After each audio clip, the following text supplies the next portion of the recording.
Series of helpful steps from the new book, Career Choreography.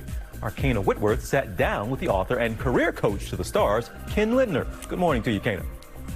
Hey, TJ. So he says the difference here between trying and triumph in a highly challenging job market is a clear and effective plan of action.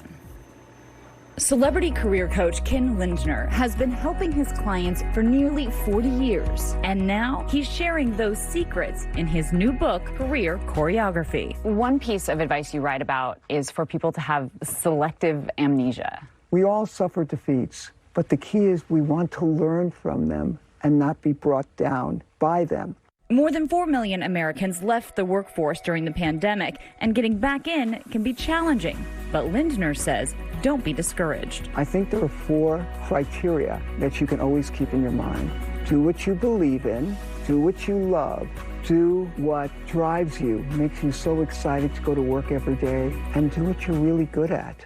We heard from some GMA viewers who are trying to get back into the workforce. This is a woman who has been employed but needs to get back in the same industry. When you take time off, you get a chance to say, you know, I could have done this better. First of all, assess what it is you bring to the table. 2, explain to your employer why you took that time off and how it was beneficial. One man in particular said that his industry has been depleted by the pandemic. Companies are trying to figure out where their place is. Talk to people who work for those companies. See what they're being told that they need to do.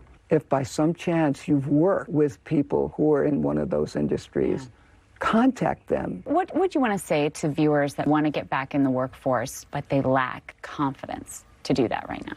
Not everybody who's successful is confident. If you have a skill that makes you special, have a background or knowledge that makes you special, make sure that potential employer knows that.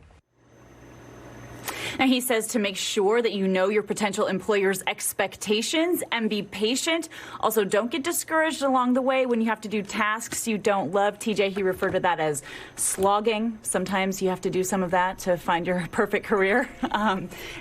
His book comes out tomorrow, April 6th. I've been slogging it for years. Kana, thank you so much. Let's say good morning once again.